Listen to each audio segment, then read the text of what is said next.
हाँ जी बच्चों, तो अब स्टार्ट करते हैं इलेक्ट्रिसिटी के न्यूमेरिकल्स। जो आज मैं न्यूमेरिकल्स आपको बताने जा रहा हूं या जो क्वेश्चंस बताने जा रहा हूं, ये इलेक्ट्रिसिटी के मोस्ट इंपॉर्टेंट क्वेश्चंस हैं। तो अच्छे से आज का लेक्चर पूरा देखिएगा। देखिए, स्टार्ट करते हैं इस क्वेश्चन से। ये देखिए, एक कॉम्बिनेशन आपको दिया हुआ है जिसमें 2 और 2, ये दोनों आपको दिख रहा होगा कि ये सीरीज में है। क्यों सीरीज में है? क्योंकि आप जानते हो कि अगर यहां से करंट इस तरफ जहां जाएगा तो इसके 3 पार्ट हो जाएंगे। मान लो ये I1 है, मान लो ये I2 है और ये मान लो I3 है। जो करंट इस 2 ओम में जाएगा वही इस 2 ओम में जाएगा। तो यहां पर करंट कितना आया? I1। यहां पर कितना करंट आया? I2। जो करंट इस 3 ओम में जाएगा I3, वही 5 ओम में जाएगा, है ना, है ना, है ना, है ना, है ना। तो इधर भी I3, इधर I1 और बीच में I2। और अगर किन्हीं भी रजिस्टर्स में करंट सेम जाता है तो उन्हें हम सीरीज कॉम्बिनेशन बोलते हैं। तो ये 2 और 2 मिलकर 4 हो जाएगा। तो अगर मैं इस सर्किट को थोड़ा सा अच्छा रूप दे दूं, ये देखिए, ये देखिए और ये देखिए, ऐसे। ये 2 और 2 4, तो मैं इसको 4 लिख रहा हूं। ये 3 और 5 सीरीज में है तो इसको मैं 8 लिख रहा हूं। और ये 4 ओम है। तो देखिए, जो इतना टफ सर्किट था वो एक्चुअली में कितना इजी था। तो आपने इस सर्किट को ऐसा रूप दे दिया। अब आप देखिए, जब यहां पर कोई करंट आएगा तो इसके 3 पार्ट होंगे, 1 2 3।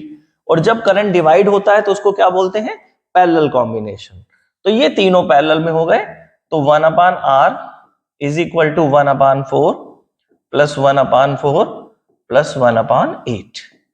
आपको पता है इसका एलसीएम 8 आएगा। तो ये 2 प्लस 2 प्लस 1, तो 1/R इज इक्वल टू 5/8 आएगा।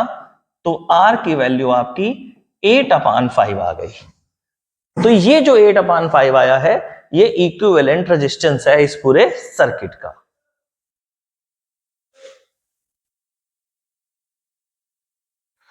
तो ये तो आपको समझ में आ गया होगा बच्चों, है ना, है ना, है ना, है ना। चलो अब सेकंड क्वेश्चन की तरफ बढ़ते हैं। देखिए, बहुत बहुत बहुत इंपॉर्टेंट क्वेश्चन है ये कि what is heating effect of current. देखो, इस दुनिया में ऐसा कोई भी इलेक्ट्रिक अप्लायंस नहीं बना है जिसको आप इलेक्ट्रिसिटी से चलाओ और वो गर्म ना हो। चाहे वो आपके घर का पंखा हो, चाहे मोबाइल हो, चाहे स्मार्ट वॉच हो, चाहे लैपटॉप हो, चाहे कंप्यूटर हो, चाहे एसी हो, ये सब चीजें गर्म जरूर होती हैं, हीट जरूर होती हैं। तो जब भी कोई इलेक्ट्रिक अप्लायंस को जब हम इलेक्ट्रिसिटी से चलाते हैं और वो हीट होता है, तो उससे अगर हम कोई फायदा उठा सके या हमसे आपसे ये पूछे कि ये चीज गर्म हो रही है, हीट हो रही है, तो ये कितनी हीट निकालेगी, तो उसको बोलते हैं जूल्स हीटिंग लॉ या हीटिंग लॉ ऑफ करंट या हीटिंग इफेक्ट ऑफ करंट। तो अब हम इसको समझते हैं कि ये हीटिंग इफेक्ट ऑफ करंट क्या है। तो देखिए, हीटिंग इफेक्ट ऑफ करंट में H जो होता है वो सिंबल होता है हीट का। तो हम हीट का सिंबल H ले रहे हैं। H डायरेक्टली प्रोपोर्शनल होता है I स्क्वायर के, H डायरेक्टली प्रोपोर्शनल होता है R के, और H डायरेक्टली प्रोपोर्शनल होता है T के। अगर हम इन तीनों को कंबाइन कर दें और डायरेक्टली प्रोपोर्शन का साइन हटाकर मान लें कि कांस्टेंट 1 है, तो जो ये फॉर्मूला आता है H is equal to I square RT, इसी को ही जूल्स लॉ ऑफ हीटिंग बोलते हैं या हीटिंग इफेक्ट ऑफ करंट बोलते हैं। वैसे तो ये हमारे लिए एक श्राप है, कर्स है। क्यों? क्योंकि अगर कोई भी अप्लायंस में हीट यूज निकलती है तो हीट बर्बाद हो रही है, उसका हम यूज तो नहीं कर पा रहे। समझ गए ना आप? जैसे बल्ब है, अब बल्ब आपने जलाया, बल्ब हीट होगा और heat is a form of energy. तो हम बल्ब को गर्म करना नहीं चाहते, हम तो चाहते हैं कि बल्ब से हमें रोशनी मिले। गर्म वो क्यों हो रहा है? हीटिंग इफेक्ट ऑफ करंट से। तो ये एक तरीके से एनर्जी लॉस है। आज हम लोग इतनी टेक्नोलॉजी के बाद भी इस एनर्जी लॉस को जीरो नहीं कर पाए हैं। हाँ, थोड़ा सा रिड्यूस कर रहे हैं अपनी टेक्नोलॉजी से। इसके पीछे का जो बेसिक रीजन है वो एडी करंट्स होता है, जो अभी आप हायर क्लासेस में पढ़ेंगे।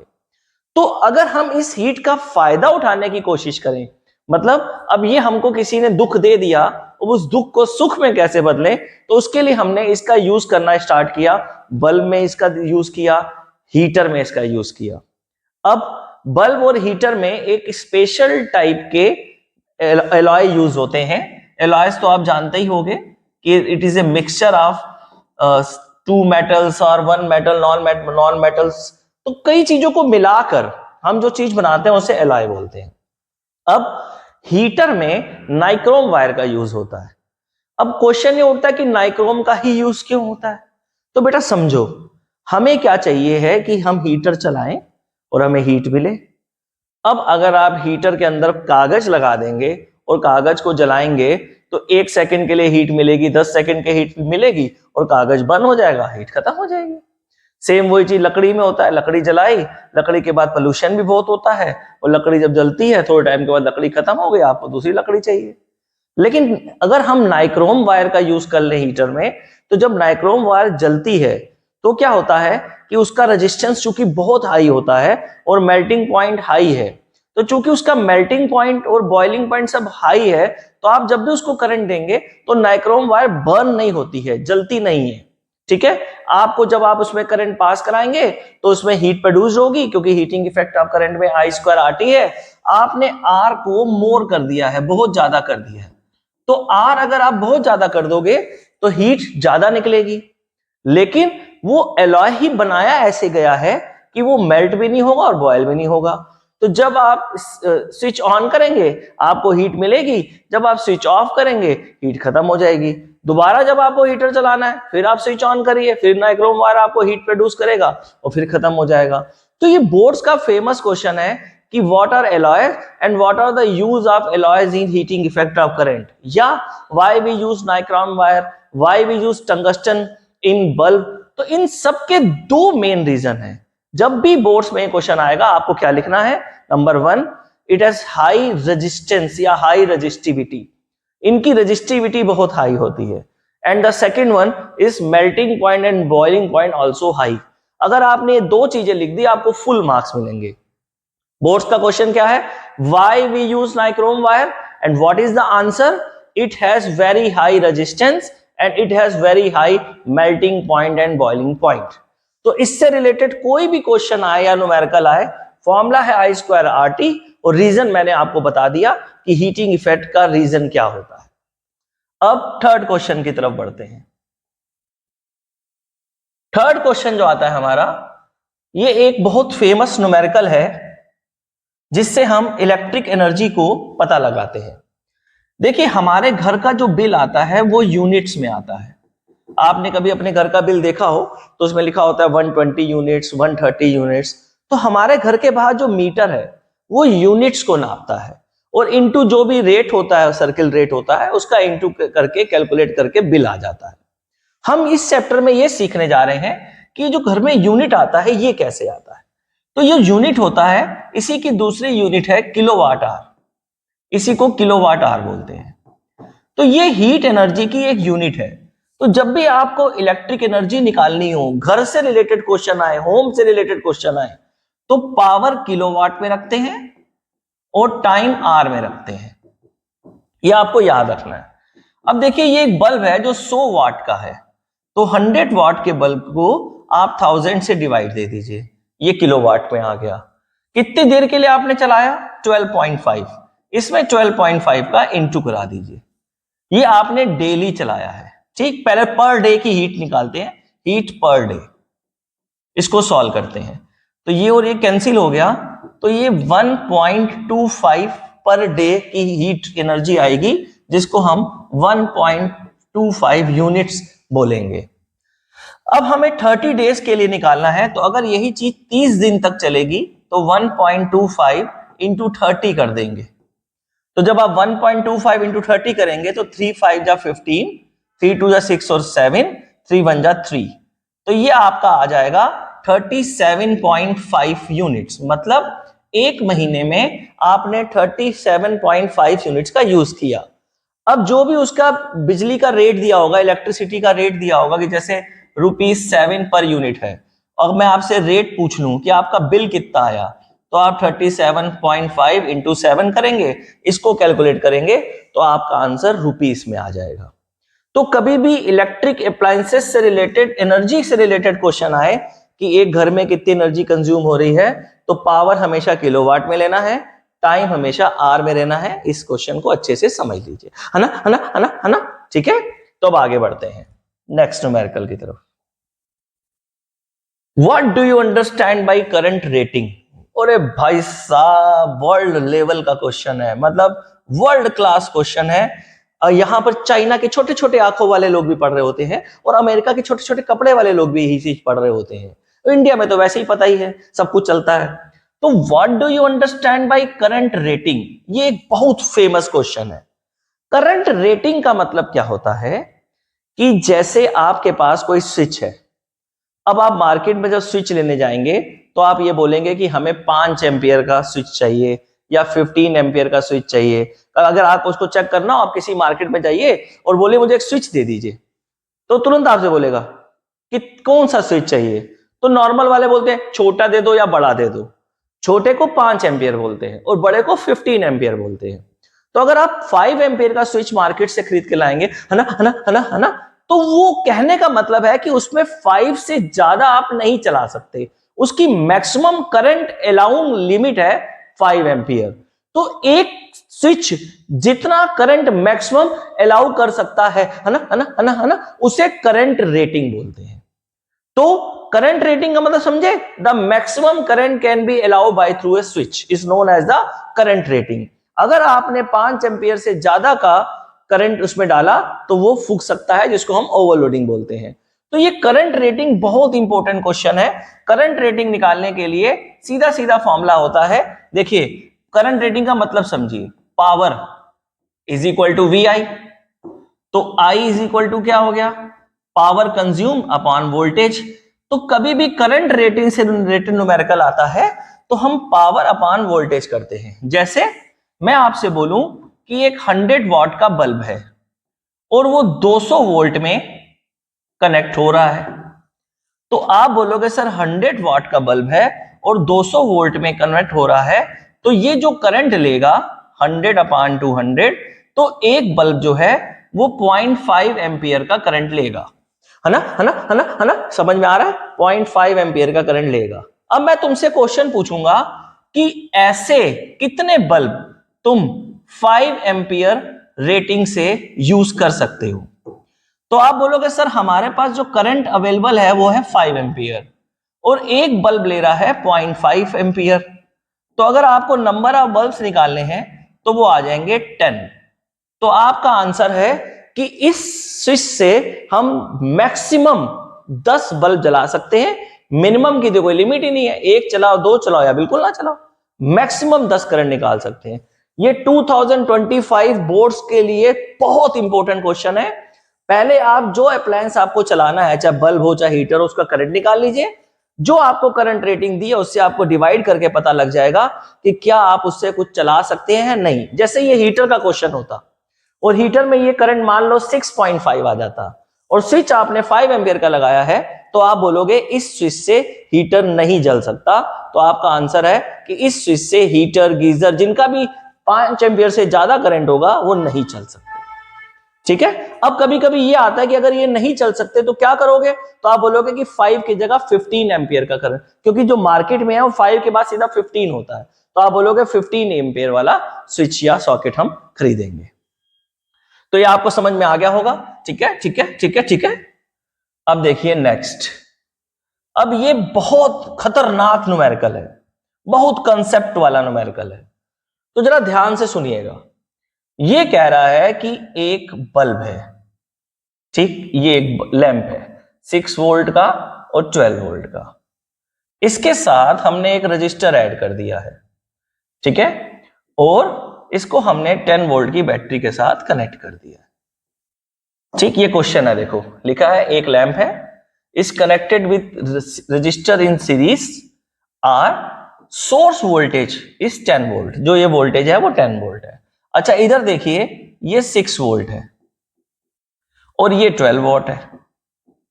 तो पहले ये पता लगाते हैं कि ये बल्ब जो है या लैंप जो है इसमें कितना करंट जाएगा। तो करंट निकालने के लिए आप 12/6 कर देंगे तो 2 एम्पियर करंट ये यूज करेगा। ठीक है, अब देखिएगा ये है 10 वोल्ट, 10 वोल्ट में से 6 वोल्ट इसने कंज्यूम कर ली। ठीक, तो जाके बची हुई 4 वोल्ट यहां जाएगी, क्योंकि आप जानते हो कि सीरीज में वोल्टेज बट जाती है, थोड़ा ये ले जाएगा थोड़ा वो ले जाएगा। तो अब हम ये समझते हैं कि वो क्वेश्चन में पूछ क्या रहा है। पहली चीज उसने पूछी है what is the purpose of R. देखो किसी भी लैंप के साथ अगर आप कोई रजिस्टेंस जोड़ रहे हो तो उसका सिर्फ पर्पस ये होता है कि इस सर्किट में करंट को कम कर देना, क्योंकि अगर आप सर्किट में करंट को कम कर देंगे तो उससे ये लैंप फूकने से बच जाएगा, बर्स्ट होने से बच जाएगा। तो हमने जानबूझ के आर जोड़ा है इसमें ताकि इसका जो रेजिस्टेंस बढ़ जाए, क्योंकि सीरीज में रेजिस्टेंस बढ़ जाता है। जैसे 6 ओम के साथ 4 ओम ऐड हो जाएगा तो कितना हो जाएगा 10 ओम। तो अगर आप दो रजिस्टर्स को सीरीज में जोड़ते हैं तो रेजिस्टेंस बढ़ जाता है। तो हम चाहते हैं कि रेजिस्टेंस बढ़ जाए जिससे करंट कम हो जाए, है ना, है ना, है ना, है ना। तो पहला क्वेश्चन है कि व्हाई वी यूज आर। तो आंसर है we use R to reduce the current and increase the resistance, to reduce the current and increase the resistance. ये हमारा फर्स्ट पार्ट है। अब वो बोल रहा है कैलकुलेट आर, आर की वैल्यू निकालो। तो देखो कॉमन सेंस लगाओ कि ये 2 एम्पियर करंट अगर इसमें जा रहा है तो 2 एम्पियर ही इसमें ही जाएगा। ठीक, अब ये I है ये V है, V अपान I कर दोगे तो R आ जाता है, 4/2 कर दोगे तो ये 2 ओम आ गया। तो R का आंसर आ गया 2 ओम। ये आपका सेकंड आ गया। थर्ड है कि इस पूरे सर्किट में कितना करंट है। तो जो ये बल्ब ले रहा है 2 एम्पियर का वही करंट यहां भी जाएगा और वही करंट यहां से निकलेगा। तो थर्ड पार्ट का आंसर है 2 एम्पियर करंट। क्यों? क्योंकि सीरीज में करंट सेम है, जो इस बल्ब में करंट जाएगा वही यहां से जब वही यहां जाएगा और वही सर्किट से निकलेगा। और बल्ब का करंट हम पहले ही 2 एम्पियर निकाल चुके हैं, तो इसका आंसर आ गया 2 एम्पियर। अच्छे से देख लेना, एक बार दोबारा वीडियो देख लेना, ये न्यूमेरिकल बहुत इंपॉर्टेंट है क्योंकि इसमें बहुत कॉन्सेप्ट्स लगे हैं। ठीक है, आगे बढ़े। ओके, नेक्स्ट है derive the formula of power, है ना, है ना, है ना, है ना, है ना। पावर को डिराइव कैसे किया जाएगा? तो देखो पावर का बचपन से लेके 55 तक एक ही फॉर्मूला होता है, W/T। Rate of doing work done is known as power. तो पावर का फॉर्मूला W/T होता है। ठीक, यहां से आप स्टार्ट करोगे। अच्छा, आप याद करो कि आपने जब पोटेंशियल डिफरेंस की डेफिनेशन पढ़ी थी तो उसमें होता है V is equal to W/Q. Work done to bring a unit positive charge from one point to another point is known as the potential difference. तो यहां से अगर हम W की वैल्यू निकाल लें तो वो VQ आएगी, और Q का तो एक ही फॉर्मूला होता है IT। तो ये देखिए हमने W की वैल्यू VIT निकाल ली, वर्क डन, और पावर हमारा होता है W/T। तो अगर हम इक्वेशन नंबर 1 में प्लेस कर दें तो हमारा पावर का फॉर्मूला आएगा VIT/T। T कैंसिल हो गया, तो ये पावर का फॉर्मूला है VI, P is equal to VI। अब V को अगर आप IR लिख दो तो ये सेकंड बन जाएगा I²R, और I को V/R रख दो तो ये V²/R हो जाएगा। तो पावर के 3 फॉर्मूले होते हैं। अगर आपको एक फॉर्मूला याद है P is equal to VI, P is equal to VI, P is equal to VI, P is equal to VI, तो बाकी आप ओम्स लॉ से खुद ही बना सकते हो। ये प्रूविंग बहुत पूछी जाती है बोर्ड्स में, डिराइव द एक्सप्रेशन या derive the formula for power in a circuit. ठीक है बच्चों, आगे बढ़ते हैं। नेक्स्ट है ये एक डायग्राम, ये बहुत फेमस डायग्राम है। दूर दूर दूर, बहुत फेमस डायग्राम है। दूर जब बच्चा रोता है नहीं पढ़ता तो मां कहती है पढ़ ले बेटा, ये क्वेश्चन आ जाएगा। गब्बर के बाद इसी क्वेश्चन का नाम आता है इलेक्ट्रिसिटी में। क्या है सुनिए, यहां पर दी हुई है वोल्टेज और यहां दिया हुआ है करंट। अब ओम्स लॉ के हिसाब से V is equal to IR होता है और R का फॉर्मूला होता है V अपॉन I। तो देखिए अगर ये V है और ये I है तो इन दोनों में RA और RB में किसका स्लोप ज्यादा है? स्लोप मतलब ढलान किसकी ज्यादा है, मतलब अगर ये दो झूले हैं तो किस झूले में बैठ के आप तेजी से नीचे आएंगे? तो आंसर है यहां पर अगर हम बैठेंगे तो तेजी से नीचे आएंगे। तो V और I के ग्राफ में जो ऊपर की लाइन होती है वो हाई रेजिस्टेंस बताती है। तो मैंने तुमसे पूछा कि इन दोनों में से रेजिस्टेंस किसका हाई है, तो आप बोलोगे ए वाले का रेजिस्टेंस बी से ज्यादा है। अब बच्चे पूछते हैं सर रीजन क्या देंगे, बोर्ड्स में आ गया तो क्या लिखेंगे? तो आपको बोर्ड्स में आएगा तो ये लिखेंगे the slope of R A is more than slope of R B. Slope of R A is more than slope of R B. जिसका स्लोप ज्यादा है उसका रेजिस्टेंस ज्यादा होगा। हाँ, अगर आपका टीचर चालाक है तो यहां पर आई कर दे और यहां वी कर दे तो ये ग्राफ उल्टा हो गया, तो ये रेजिस्टेंस ज्यादा हो जाएगा, ये कम हो जाएगा। तो जब बोर्ड्स में क्वेश्चन आए या एग्जाम्स में आए तो देखिएगा यहां वी है कि आई है। अगर यहां वी है तो ये ज्यादा है और अगर आई है तो ये ज्यादा है। इसी तरह इसी से रिलेटेड एक और क्वेश्चन पूछ लेगा आपका टीचर कि इन दोनों में सीरीज कौन सा है और रेजिस्टेंस कौन सा है, पैरेलल कौन सा है? तो सीरीज वाला हमेशा रेजिस्टेंस ज्यादा होता है। जैसे 2 + 3 करोगे तो 5 आएगा सीरीज में, और 1/2 + 1/3 करोगे तो 6/5 आएगा, मतलब 1.2 आएगा। तो किसमें रेजिस्टेंस ज्यादा होता है? सीरीज में। तो ये सीरीज कॉम्बिनेशन है, ये पैरेलल कॉम्बिनेशन है। और तीसरा वो टेम्परेचर भी पूछ सकता है कि अगर ये दो अलग अलग रेजिस्टेंस हैं तो टेम्परेचर किसका ज्यादा है? टेम्परेचर बढ़ाने पर रेजिस्टेंस बढ़ता है तो इसका टेम्परेचर भी ज्यादा है। तो कुछ भी पूछा जा सकता है, रेजिस्टेंस से रिलेटेड क्वेश्चन आ सकता है, सीरीज पैरेलल से भी रिलेटेड आ सकता है और टेम्परेचर से रिलेटेड भी आ सकता है। तो इन ग्राफ को अच्छे से समझ लीजिए, ये बहुत इंपॉर्टेंट क्वेश्चन है। इसके बाद इन सारे क्वेश्चंस को आप बिना देखे लगाइएगा, यकीन मानिए इनमें से 1-2 क्वेश्चन तुमको बोर्ड्स में इस साल जरूर मिलेंगे, है ना? बाय।